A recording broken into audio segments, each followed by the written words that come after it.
Hey Ben, hey everybody. How do you write gods and giants?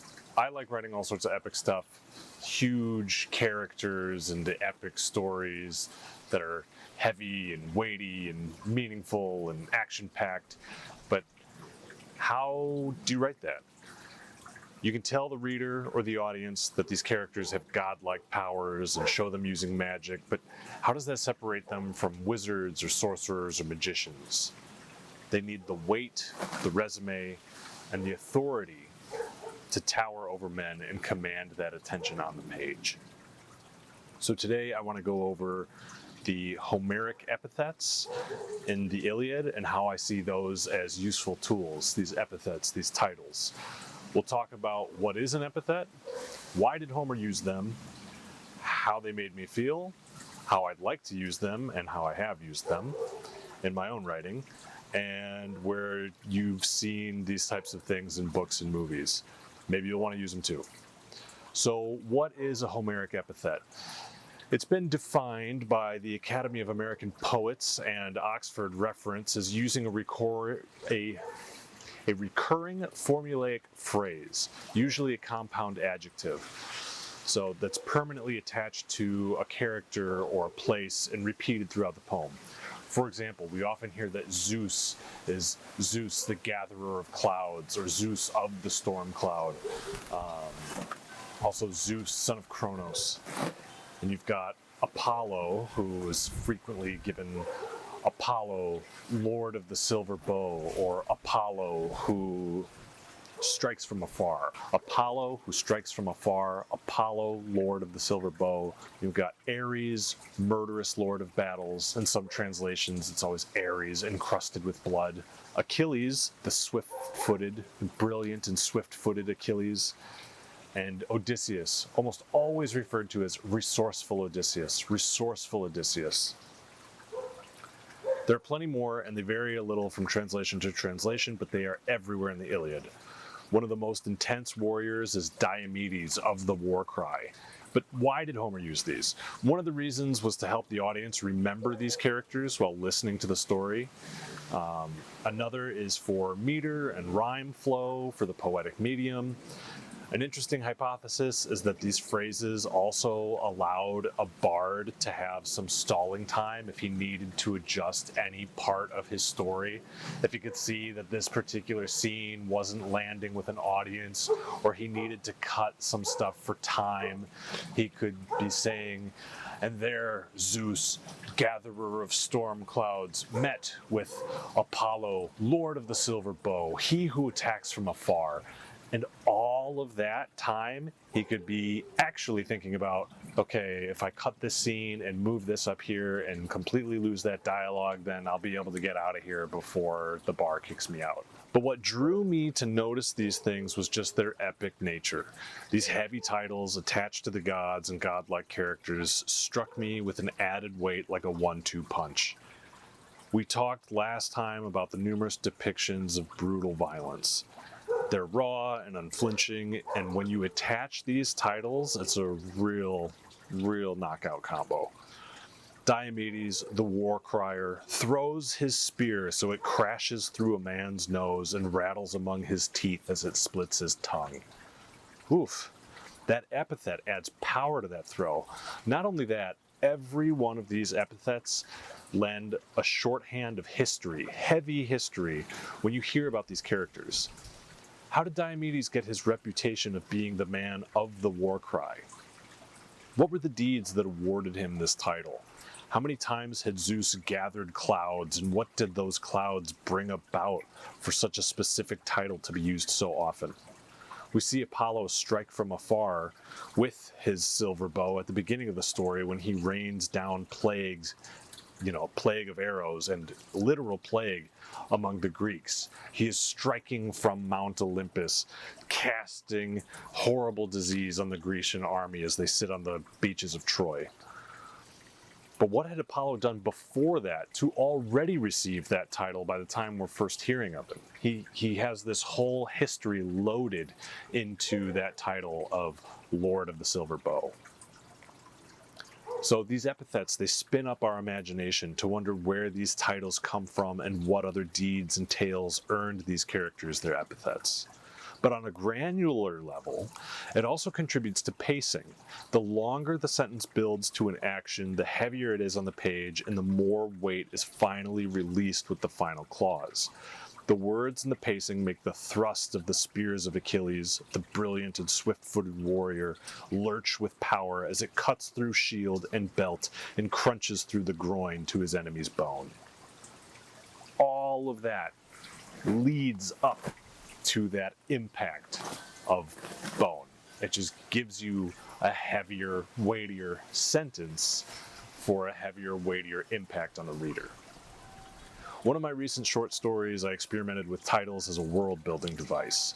I wanted a quick way to draw readers in and get them curious about the world I've dropped them into, while also providing glimpses of texture that hint at a rich culture.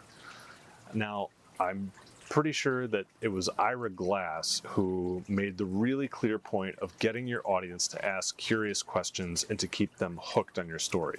I'm sure plenty of other great writers have said that too in lots of different ways, but I think I first heard it on This American Life. You don't want questions that arise from confusion, but curiosity. That leads me back to the quote often attributed to Vonnegut about making your character want something in every scene, even if that's only a glass of water. This will make your audience curious if the character will get a drink. That's something that is going to keep them attached. They want to know whatever else is going on. It's, well, is this guy going to get his drink of water or not?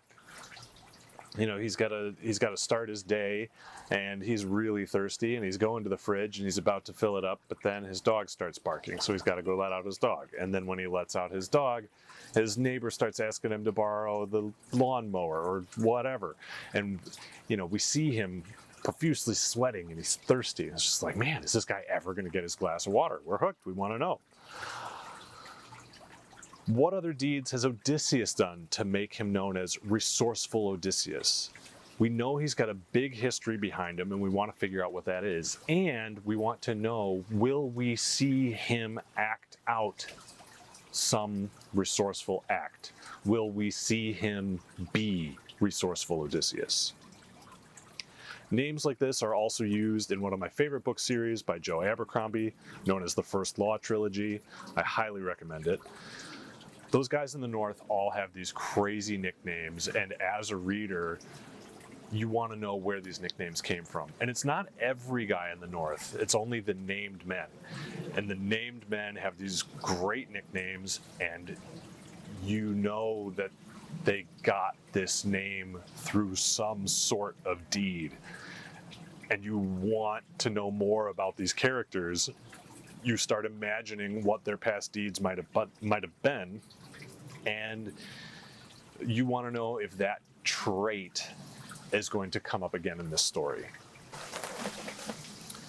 So let's talk about something we both know. Snatch, Lock, Stock, and Two Smoking Barrels. You've got Bullet-Tooth Tony, Boris the Blade, Bricktop, the Pikey. All these names beg for us to learn more. Switching over to Tarantino, Lieutenant Aldo Raine has got that nasty scar across his throat. Why? It is announced visually in every close-up of his, even though it's never spoken. So you could imagine, how did Lieutenant Aldo Raine, survivor of the ruined throat, get his scars? How did Snake Plissken get his eye patch? You know, Snake Plissken, the one-eyed criminal, blah, blah, blah, blah, blah, lends weight. How did Han Solo, the smuggler, get into such a jam with Jabba the Hutt and owe him so much money? Even the small title of Han Solo, the smuggler, you know, and he starts getting, you could read into the backstory of like, oh, Han Solo, the smuggler, man of the fastest Kessel Run. Like all of these things, they give you so much weight and history to these characters in short little chunks.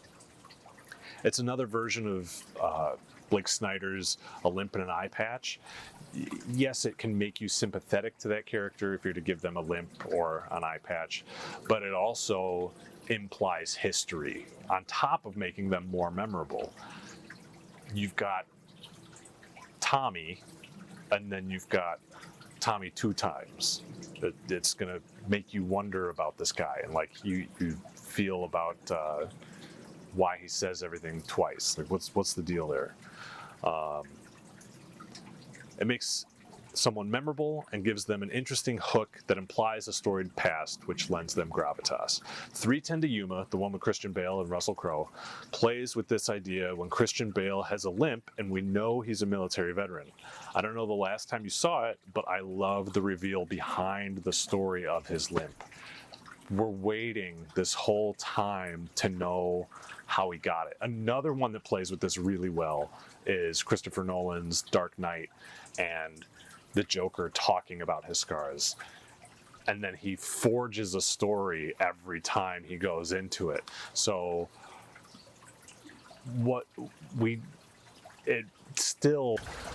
all right, sorry, it's hot out here. It's about 100 degrees and the camera cut because I think it overheated. But the Joker, his history is implied, and we're so curious about it every time we see him and every time we hear his lie about his scars. So I think these Homeric epithets can also be visual motifs or titles or both. Bullet-toothed Tony giving a big smile would be both. For your work, Ben, what about Abe, man of two worlds, mushed the sled dogs and their cargo onward? Or Graham, the millennial nomad, stands atop a waterfall? You know, it gives pause. It gives us a minute to sit with that character and ruminate on the possible history. And even though these are movies of yours, it's an interesting tool to have. All of this is to quickly establish a heightened authority to any of your characters and put them above and beyond their peers. Going a little long with their description can be the shortcut you need. Spend a few words now and save yourself pages later. It's another tool for the tool chest, and I'm excited to use and explore more often. This one might be really fun to use in a children's book. Cheeky chipmunk, cherished by blue jays, sits atop the stone of the eastern wall and watches for well-wishers and wild dangers alike. King Cardinal, carrier of chivalry, swoops southward and slowly approaches Cheeky on his rock. You know, why is Cheeky loved by the cardinals? And what does it mean that King Cardinal is a carrier of chivalry? Are we going to get to see that play out? We know that they must have an important history behind them if this is important enough to mention. So I think it's a great tool. Next, I want to look into the idea of the flat arc versus a moment of change. This is something that people waffle a lot about in the Iliad. Seeing more facets and more depth of a character, I don't think necessarily constitutes an arc, because an arc is change. But we'll get to that next time. Thanks again, man, and talk to you soon.